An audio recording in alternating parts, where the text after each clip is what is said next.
Arthur Conan Doyle, La résurrection de Sherlock Holmes, La maison vide. Au printemps de l'année 1894, la population de Londres, et spécialement la haute société, fut jetée dans la consternation par le meurtre de l'honorable Ronald Adair, qui se produisit dans des conditions aussi extraordinaires qu'inexplicables. Le public connaît déjà toutes les circonstances du crime, telles qu'elles résultent des recherches de la police. Cependant, dans cette affaire, bien des détails furent omis, les charges relevées en vue de la poursuite du ou des coupables étant suffisamment fortes pour qu'il fût inutile de mettre en avant tous les témoignages. Près de 10 ans se sont écoulés, et c'est aujourd'hui seulement que je puis combler ces lacunes et compléter les anneaux de cet enchaînement de faits si intéressants. En lui-même, le crime était de nature à passionner, moins cependant que les faits extraordinaires qui suivirent et me causèrent le choc le plus violent, la surprise la plus vive de ma vie aventureuse.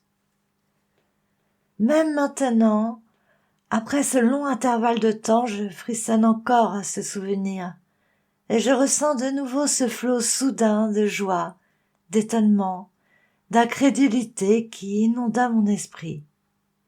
Les lecteurs qui ont suivi avec quelque complaisance les aperçus que je leur ai parfois soumis sur les pensées et les actions d'un homme très remarquable ne me blâmeront pas si je ne leur ai pas fait plutôt connaître ce que je savais. J'étais lié par la défense absolue qu'il m'avait faite et qu'il a levée seulement le 3 du mois dernier. Vous devinez sans doute que mon intimité étroite avec Sherlock Holmes m'avait donné un goût des plus vifs pour l'étude des causes criminelles, et qu'après sa disparition, je ne manquais jamais de lire avec le plus grand soin les problèmes variés que la presse soumettait au public. Plus d'une fois, avec peu de succès d'ailleurs, j'essayais pour mon plaisir personnel de me servir de ces méthodes pour aboutir à des solutions. Aucun crime, cependant, ne m'avait frappé autant que le meurtre de Ronald Adair. Comme je lisais les témoignages recueillis dans l'enquête, qui avait donné lieu à un verdict d'assassinat contre un auteur ou plusieurs auteurs inconnus, je compris, plus clairement que jamais, la perte que la société avait faite par la mort de Sherlock Holmes. Certains détails de ce drame étrange auraient, j'en suis sûre, appelé tout spécialement son attention, et les efforts de la police eussent été secondés, ou plus probablement dépassés, par les observations expérimentées et l'esprit subtil de cet homme, le plus fort détective de l'Europe.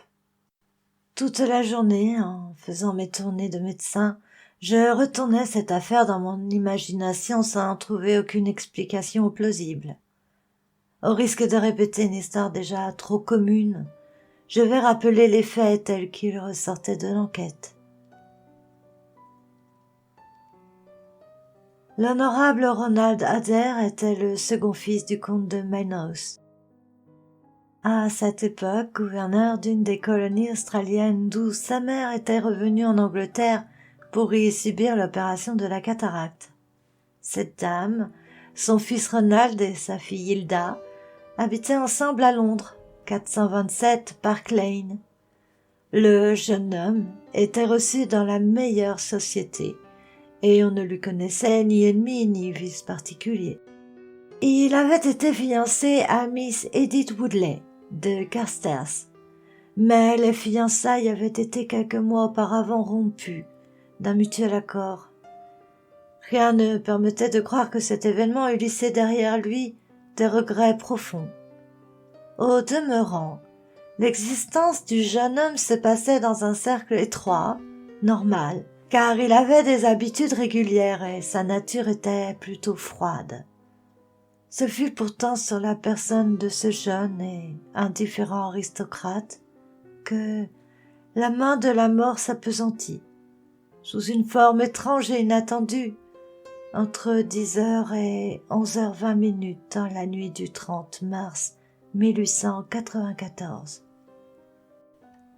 Ronald Adair aimait les cartes et jouait continuellement, mais jamais gros jeu. Il faisait partie des cercles de Baldwin, Cavendish et de la Bagatelle. Il fut établi que le jour de sa mort, après une première partie dans l'après-midi, il avait fait un rub au whist à ce dernier club, à la suite de son dîner. Les témoignages de ceux qui avaient joué avec lui, M. Murray, Sir John Hardy et le colonel Moran, firent connaître qu'au whist, les jeux avaient été sensiblement égaux de part et d'autre. Adair avait pu perdre 5 livres sterling, mais pas davantage. Sa fortune étant considérable, une telle perte n'avait pu en aucune façon lui tenir au cœur. Il avait joué presque tous les jours à l'un ou l'autre de ces 3 cercles. C'était un joueur prudent et plutôt heureux. Il fut même démontré que, quelques semaines auparavant, ayant comme partenaire le colonel Moran, il avait gagné jusqu'à 420 livres sterling dans une seule séance contre Godfrey Milner et Lord Balmoral. Le soir du crime, il était rentré du cercle à 10 heures précises. Sa mère et sa sœur passaient la soirée chez une parente. La servante déclara qu'elle l'avait entendu rentrer dans la pièce du 2e étage, qui lui servait de cabinet et donnait sur la rue. Elle y avait auparavant allumé le feu. Comme la cheminée fumait, elle avait ouvert la fenêtre. On n'avait entendu aucun bruit dans l'appartement jusqu'à 11h20, heure à laquelle rentrèrent Lady Menos et sa fille. Désirant lui dire bonsoir, sa mère avait essayé de pénétrer dans la chambre, mais la porte était fermée à clé de l'intérieur, et ses appels étaient restés sans réponse. Elle appela à l'aide et fit enfoncer la porte. Le malheureux jeune homme était étendu près de la table, la tête affreusement fracassée par une balle explosive de revolver. L'arme n'était pas dans la pièce. Sur la table se trouvaient 2 banknotes de 10 livres chacune et 17 livres, 10 shillings en or et argent placé en piles de diverses sommes. Sur une feuille de papier, quelques chiffres étaient tracés en face de noms d'amis du cercle, ce qui pouvait faire croire qu'au moment de sa mort, il était en train de faire la balance de ses comptes de jeu. Un examen minutieux des faits ne fit que rendre l'affaire plus compliquée. Il était tout d'abord difficile d'établir le motif pour lequel le jeune homme avait ainsi fermé sa porte. On pouvait admettre que c'était l'assassin qui avait donné le tour de clé et avait ensuite disparu par la fenêtre. Mais il serait tombé d'au moins 20 pieds au milieu d'un massif de crocus en pleine floraison, situé juste au-dessous. Or, ni les fleurs, ni le terrain ne semblaient foulés, pas plus qu'on ne trouvait des marques de pas sur les plates-bandes de gazon qui séparaient la maison de la rue. C'était donc apparemment le jeune homme qui avait lui-même fermé la porte. Comment alors avait-il trouvé la mort ? Il était impossible de grimper jusqu'à la fenêtre sans laisser de traces. En admettant qu'on eût pu tirer par la fenêtre ouverte, il eût fallu un tireur remarquable pour l'atteindre avec un revolver et lui faire une pareille blessure. Enfin, Park Lane est un endroit très fréquenté et à 100 mètres de la maison se trouve une station de voitures. Personne n'avait entendu de coup de feu. Et pourtant, il y avait là un cadavre et une balle de revolver dont le sommet, en forme de champignon, avait produit cette horrible blessure qui avait dû causer une mort instantanée. Telles étaient les circonstances du mystère de Park Lane, que venait encore compliquer l'absence totale de mobile, puisque, ainsi que je l'ai dit, on ne connaissait à la victime aucun ennemi et que l'argent ou les valeurs se trouvaient intacts dans l'appartement. Durant toute la journée, j'avais retourné tous ces détails dans mon esprit, essayant de trouver une hypothèse qui pût tout concilier et de découvrir la ligne de moindre résistance, laquelle m'avait déclaré mon pauvre ami devait être le point de départ de toute investigation. J'avoue que je ne pus réussir. Le soir, après avoir traversé le parc, je me trouvais vers 6 heures dans Park Lane, du côté d'Oxford Street. Sur le chemin, un groupe de badauds contemplant une fenêtre m'indiqua la maison que je voulais examiner. Un homme de haute taille, très maigre, portant des lunettes bleues, que je soupçonnais fort être un détective en civil, entouré d'un cercle qui se pressait pour l'écouter, était en train de discuter une hypothèse qu'il croyait être la bonne. Je m'approchai aussi près que je pus, mais ces remarques me semblèrent si absurdes que je me retirai dépité. En m'éloignant, je me heurtai contre un homme d'un certain âge, paraissant difforme, qui se trouvait derrière moi, et je fis tomber plusieurs des livres qu'il portait. Je me rappelle qu'en les ramassant, je remarquai le titre de l'un d'eux, L'origine de la religion des arbres. Et je pensais que le bonhomme devait être quelque bibliophile qui, soit pour en faire le commerce, soit pour flatter une manie, collectionnait des volumes peu connus. Je voulus m'excuser de l'accident dont j'avais été la cause, mais il était évident que les livres ainsi malmenés étaient des objets précieux aux yeux de leurs propriétaires, car, avec un grognement de mépris, il me tourna les talons et je vis son dos voûté et ses favoris blancs se perdre dans la foule. Les constatations au numéro 427 de Park Lane n'avaient pu éclaircir le problème auquel je m'attachais si vivement. La maison était séparée de la rue par un mur peu élevé, surmonté d'un grillage. Le tout n'avait pas plus de 5 pieds de haut. Il était par conséquent très facile à n'importe quelle personne de pénétrer dans le jardin. La fenêtre, toutefois, était absolument inaccessible. Aucune gouttière, aucune saillie ne pouvait permettre à l'homme le plus agile de l'escalader. Je retournai sur mes pas vers Kensington, plus embarrassé que jamais. J'étais à peine entré dans mon cabinet que ma femme de chambre vint me dire qu'une personne demandait à me voir. Quel ne fut pas mon étonnement de me trouver face à face avec le vieux bibliophile, à l'aspect bizarre, à la face maigre et anguleuse encadrée de cheveux blancs, lequel tenait sous son bras droit une pile d'une douzaine de ses précieux volumes. « Vous êtes étonné de me voir, monsieur ?» dit-il d'une voix étrangement coassante. Je convins de ma surprise. « Eh bien, monsieur, je suis honnête homme, et quand par hasard je vous ai vu entrer dans cette maison-ci, je vous ai suivi clopin-clopant, en pensant à part moi. Je vais entrer chez ce brave gentleman et lui dire que si j'ai été quelque peu brusque dans mes manières, je ne voulais cependant pas être impoli envers lui, que je le suis au contraire fort obligé d'avoir bien voulu me ramasser mes livres. » « Mais vous faites vraiment trop de cas d'une chose sans importance, lui dis-je. Puis-je vous demander comment vous avez su qui j'étais ? Eh bien, monsieur, je suis, sauf votre respect, un de vos voisins. Mon petit magasin de librairie se trouve au coin de Church Street, et je serais très heureux de vous y voir venir. Peut-être êtes-vous vous-même un collectionneur, monsieur. Voici les oiseaux d'Angleterre, un Catulle, la guerre sainte. Ce sont de réelles occasions. Avec 5 volumes, vous pourriez remplir cet espace vide qui se trouve au second rayon de votre bibliothèque, car tel qu'il est, cela paraît manquer d'ordre. » Cette observation m'amena à incliner la tête en arrière pour regarder la bibliothèque. Et quand je me retournai, oh, surprise inouïe, prodige inconcevable, je vis devant mon bureau, souriant lui-même, mon vieil ami Sherlock Holmes.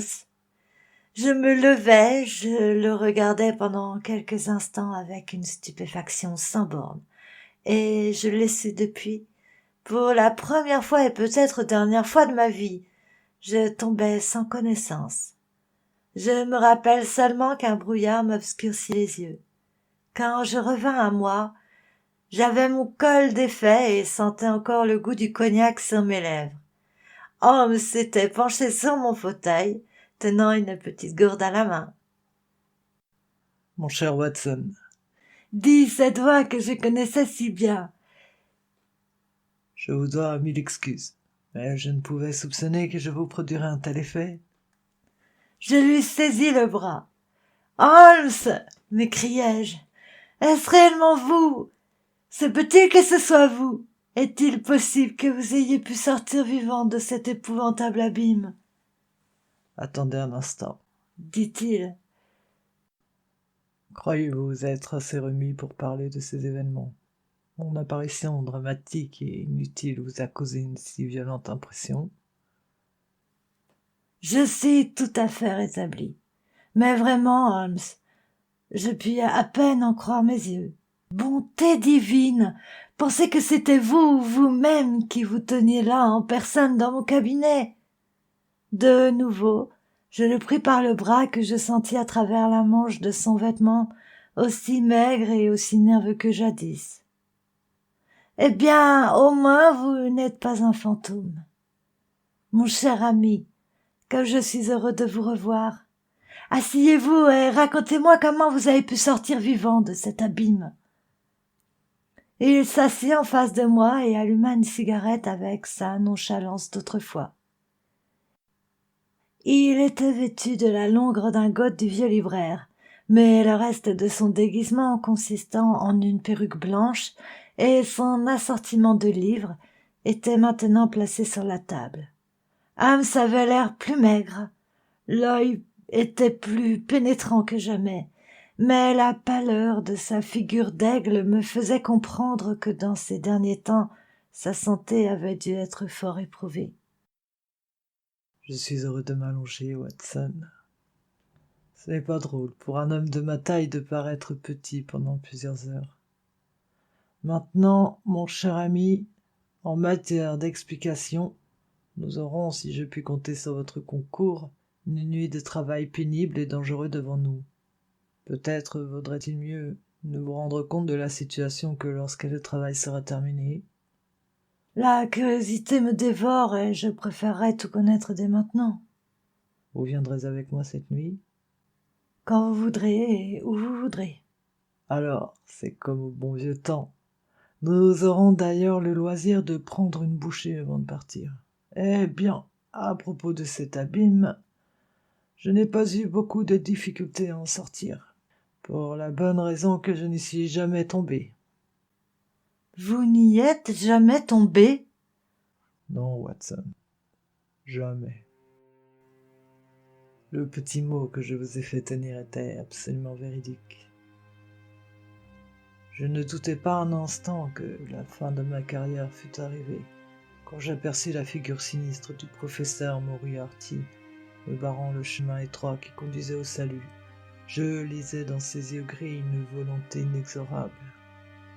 J'échangeai avec lui quelques phrases de politesse, et j'obtins la permission de vous écrire la courte lettre que vous reçûtes par la suite. Je la laissai avec mon étui à cigarette et ma canne, puis je marchai le long du sentier avec Moriarty sur mes talons. Arrivé au bout, je m'arrêtai. Quoique sans armes, il se précipita sur moi et me jeta ses longs bras autour du corps.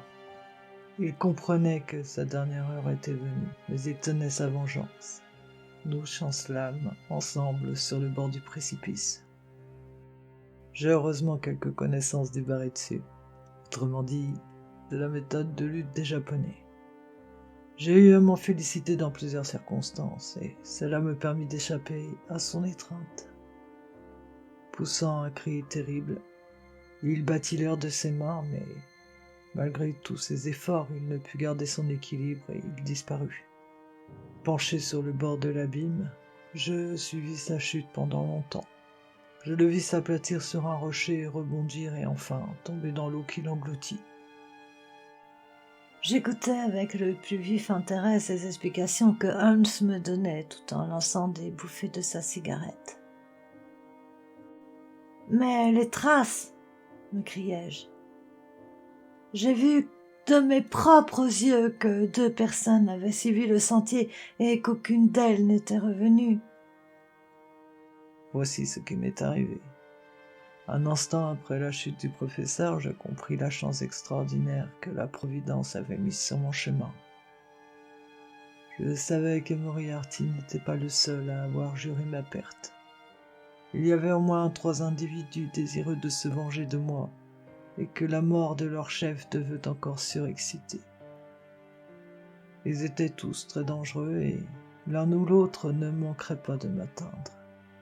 D'un autre côté, si tout le monde était convaincu de ma mort, ces hommes se démasqueraient, me donneraient l'occasion de les écraser tôt ou tard. Et alors, mais alors seulement, je pourrais faire connaître que j'étais encore au nombre des vivants. Mon cerveau travaillait avec une telle rapidité que toutes ces réflexions y succédèrent avant même que le professeur Moriarty eût atteint le fond du précipice de Reichenbach. Je me relevai et j'examinais le mur de rocher derrière moi.